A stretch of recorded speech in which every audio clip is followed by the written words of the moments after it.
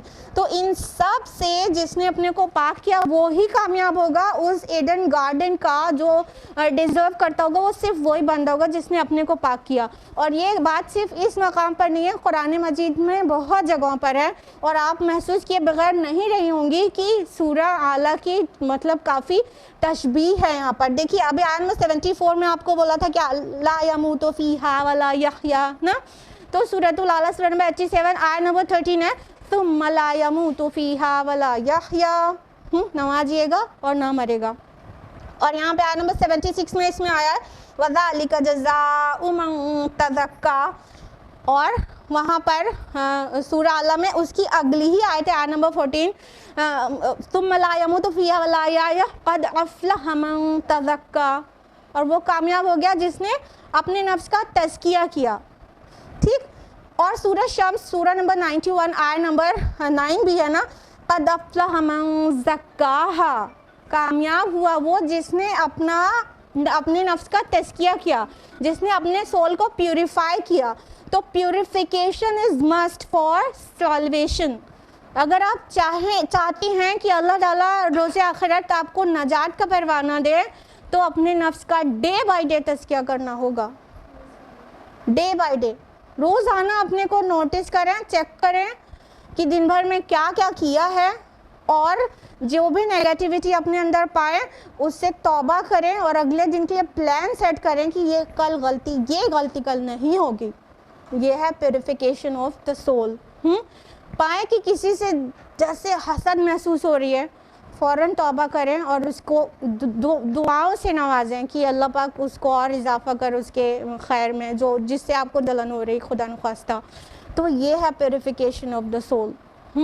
اور دیکھیں کہ ہم دنیا کی طرف کتنا بھاگ رہے ہیں. روز رات میں اسیسمنٹ کیا کریں. ٹھیک ہے، انٹرسپیکشن کرنا ہی پیوریفیکیشن کرنے کا ذریعہ ہے. جب آپ انٹرسپیکشن کریں گے، اپنا محاسبہ نفس کریں گے، تبھی تو پائیں گے کہ ہاں کچھ غلطیاں ہوئیں دن بھر میں، تو پھر اس کو پاک کرنے کی توفیق ہوگی. توبہ کریں گے، آئندہ کے لیے طے کریں گے کہ اب اللہ پاک نہیں کریں گے. پھر دوسرے دن اس سے کم ڈگری کی پھر غلطی ہو گئی تو پھر توبہ کریں گے اور آئندہ کے لیے پلان کریں گے. یہ پورا پروسیس تزکیہ نفس کہلاتا ہے، اور بغیر تزکیہ نفس کے لیے نجات نہیں ہے. قرآن حکیم بار بار کھولتا رہتا ہے اپنے آپ کو کہ جو تزکیہ کرتا ہے، جو پاک کرتا ہے اپنے آپ کو، بس وہی کامیاب ہوگا، اور وہ جنات عدن اس میں جائے گا، ایڈن گارڈن میں جائے گا، ایسے باغ میں جہاں پر وہ اس کو کبھی وہاں سے نہیں نکالا جائے. اب آیت نمبر 77 ہے وَلَقَدْ أَوْحَيْنَا إِلَىٰ مُوسَىٰ أَنْ أَسْرِ بِعِبَادِي، اور ہم نے موسیٰ کو وحی کر دی تھی کہ میرے بندوں کو لے کر راتوں رات نکل جاؤ. فَاضْرِبْ لَهُمْ طَرِيقًا فِي الْبَحْرِ يَبَسًا، بس ان کے لیے سمندر کے اندر ایک خشک راستہ بنا لو. لا تخاف درکم ولا تخشا، کہ اس کیفیت میں کہ نہ پکڑے جانے کا خوف ہو اور نہ ہی ڈوبنے کا اندیشہ. اب ایک بہت بڑا پورشن یہاں پہ سکپ کر دیا گیا ہے. موسیٰ علیہ السلام اور ان کی قوم کا تذکرہ قرآن مجید میں سب سے زیادہ ہے، ٹھیک. تو دوسری سورہ میں سب ملا کے پھر کوئی پورشن کسی سورہ میں بہت زیادہ ڈیٹیل میں ڈسکرائب کیا گیا ہے اور کوئی دوسرا پورشن کسی دوسری سورہ میں. تو یہاں پہ سورہ طٰہٰ میں ہیں ہم لوگ. تو کہاں پر ہے؟ جادوگروں نے سجدہ کیا، ٹھیک ہے، فرعون نے دھمکی دیا، ٹھیک، اور جادوگروں نے بے نیازی دکھائی، لیکن ان کو کوئی ایسا پنشمنٹ ابھی ہوئی نہیں تھی. پھر سالوں موسیٰ علیہ السلام ان ایمان والوں کے ساتھ، جن میں ایک سب سے بڑی تعداد تو بنی اسرائیل کی تھی اور کچھ قبطی بھی تھے، ٹھیک ہے. اس میں جادوگری نہ جانے کتنے قبطی ہوں گے اور زیادہ تر بلکہ ہوں گے. اور وہ سورہ مومن میں جس مومن شخص کا ذکر ہے وہ بھی مطلب فرعون کے درباریوں میں سے تھا، وہ بھی قبطی تھا جس مومن کا ذکر ہے. تو کچھ قبطی بھی ایمان لائے تھے، کچھ فرعونی بھی ایمان لائے تھے. تو وہ سارے لوگ جو بنی اسرائیل along with قبطی، یہ سارے لوگ وہیں اسٹے کر رہے تھے. ابھی کئی سال رکے موسیٰ علیہ السلام ان سب کو لے کے وہاں پر. پھر کیا ہوا؟ جو چیز اسکپٹ ہے وہ ہم آپ کو بتا رہے ہیں. پھر کیا ہوا کہ ٹائم ٹو ٹائم جو ہے وہ ان پر اللہ تعالیٰ عذاب بھیجتا رہا، اپنے سائنس بھیجتا رہا کہ پلٹ آئیں موسیٰ کی دعوت پہ لبیک کہہ دیں. تو جب بھی کوئی عذاب آتا تو سب کہتے کہ اے موسیٰ ہم اپنے اللہ سے دعا کرو ہمارے لیے، اگر یہ عذاب ہم سے ہٹا لیا جائے تو ہم تمہاری بات مان لیں گے. پھر جب اللہ تعالیٰ ان سے وہ عذاب ہٹا لیتا تو وہ پھر جاتے، پھر ایک اور عذاب آتا. اس طرح ہوتے ہوتے کئی سال وہاں پہ ٹکے تھے. کئی سال رکنے کے بعد جب اتمام حجت کرنا ضروری ہوتا ہے نا رسول کو، جب اتمام حجت ہو گئی، فرعون اور اس کے اعیان سلطنت اور تمام قوم کو اتمام حجت ہو گئی، تو اللہ تعالیٰ نے ہجرت کا حکم دے دیا. اور یہاں سے یہ کنٹینیو ہو رہی ہے بات کہ موسیٰ علیہ السلام کو وحی کر دی کہ میرے بندوں کو لے کر نکل جائے. یعنی اب ہجرت کا ٹائم آ گیا، اب ان کے اوپر حجت تمام ہو گئی. اب موسیٰ آپ اپنے ساتھیوں کو لے کر جو مومن ہیں ان کو یہاں سے ان کو لے کر نکل جائیے. اب وہاں پہ کی ڈیٹیل جو ہے سورہ یونس میں زیادہ ڈسکرائبڈ ہے کہ کس طرح پھر سب لوگ نکلے تھے. پھر فرعون اور اس کا پورے لشکر نے ان کا تعاقب کیا تھا، ٹھیک ہے. اور یہاں پہ بہت شارٹ میں ہے وہ بات کہ بس ان کے لیے سمندر کے اندر ایک خشک راستہ بنا لو. یعنی کہ موسیٰ علیہ السلام مطلب لمبے راستے سے جا رہے تھے کہ سمندر کے کنارے سے نکل کر، مطلب مین راستے سے نہ جا کر انہوں نے میڈیٹرینین سی کا جو وہ تھا شور، اس سے کنارے جا کر چاہ رہے تھے کہ ہم وہاں جہاں ان کو آرڈر تھا شام اور فلسطین کی طرف لے جاؤ ہمارے بندوں کو، تو وہاں نکل جائیں گے میدان تیہ میں. تو لیکن پیچھے سے فرعون اور اس نے پورے اپنے لشکر کو جمع کر لیا. اسے نالج میں جیسے ہی آیا کہ موسیٰ اور بنی اسرائیل ہمارے ہاتھ سے نکل گئے تو اس نے پھر کسی کو چھوڑا ہی نہیں. پورے کا پورا لشکر، ایک ہوتا ہے نا کہ مطلب ایک لمٹ میں ایک لشکر لے کے جایا جاتا ہے، باقیوں کو آرام کرنے کا حکم رہتا ہے، لیکن سب کو لے کے نکلا تھا. سب کو بہت زیادہ ہی غصے میں تھا اور اللہ تعالیٰ کا یہی پلان تھا کہ پورے کے پورے ہی چلے جائیں. تو سب کو لے کے موسیٰ علیہ السلام اور بنی اسرائیل کا تعاقب کیا. اب ان کو تو سمندر سے کنارے جانے کا پلان تھا، لیکن پیچھے سے لشکر آ گیا.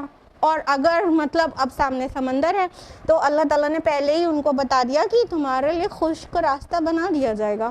اور پھر اس کے بعد یہاں پہ کہا گیا لا تخاف درکم ولا یخشا، یعنی نہ تمہیں خوف ہو نہ کسی طرح کا اندیشہ. یعنی نہ تم ڈوبو گے اور نہ پکڑے جاؤ گے. تم مطلب مطمئن ہو کر دل کی سکون کے ساتھ آگے بڑھو. تو جب آگے سمندر آیا تو کیا ہوا کہ موسیٰ علیہ السلام کو حکم ہوا کہ اپنا عصا مارے دریا پر، باہر پر, تو انہوں نے اپنا عصا سمندر پر مارا تو سمندر کو حکم ہوا کہ وہ مطلب سوکھے 2 ٹکڑوں میں بٹ جائے. تو ایسے پہاڑ کی طرح سمندر کھڑا ہو گیا اور بیچ میں خشک راستہ بن گیا. مطلب خالی پانی کا پہاڑ میں تبدیل ہونا, کالطود العظیم آیا نا دوسری سورہ میں, ایک تو سورہ شعراء میں کالطود العظیم, تو درمیان جو چٹان بنی تھی, بات اتنی نہیں تھی, ایک سوکھا راستہ اتنا وائڈ کہ پورا لشکر اس میں سے گزر سکے, پورا بنی اسرائیل اور موسیٰ علیہ السلام جتنے لوگ کے ساتھ نکلے تھے وہ سب گزر سکیں, تو ایک راستہ بن گیا.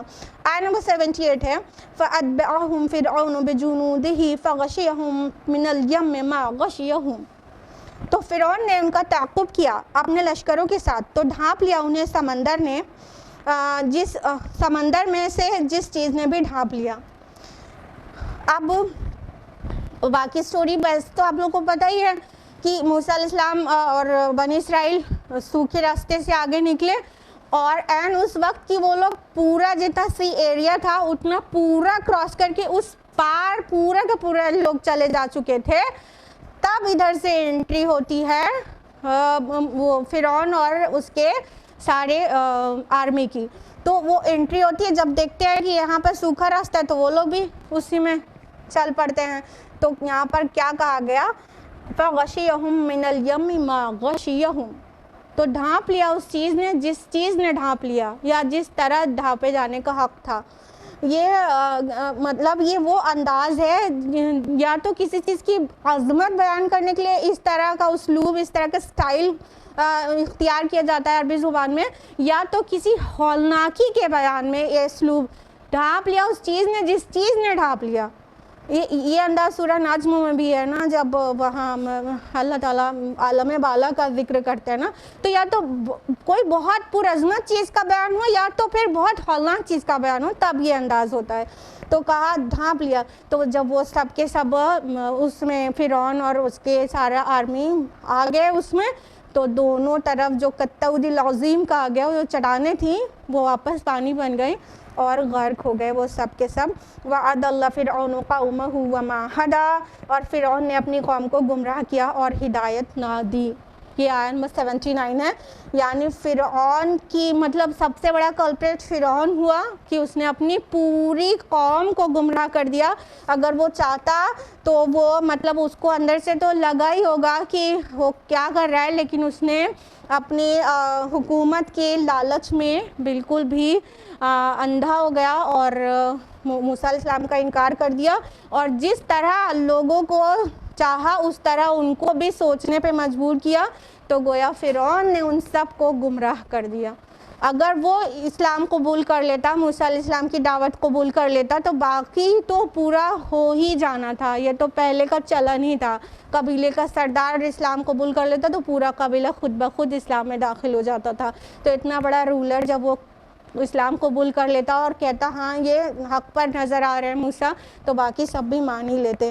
اس انداز میں کہا گیا فرعون نے اپنی قوم کو گمراہ کیا اور ہدایت نہ دی. یعنی وہ چاہتا تو باقی سب کی بھی ہدایت ہو جاتی, تو وہ سب کے جرم کے برابر کا بھی اکیلے مجرم ہے. آج کے لیے اتنا ہی, ٹائم اپ ہو چکا ہے. اللہ تعالیٰ سے دعا ہے کہ اللہ تعالیٰ ہم سب کو قرآن مجید پڑھنے, سمجھنے, غور و فکر کرنے, عمل کرنے اور دوسروں تک پہنچانے کی توفیق عطا فرمائے. آمین. وآخر دعوانا ان الحمد للہ رب العالمین. والسلام علیکم ورحمۃ اللہ وبرکاتہ.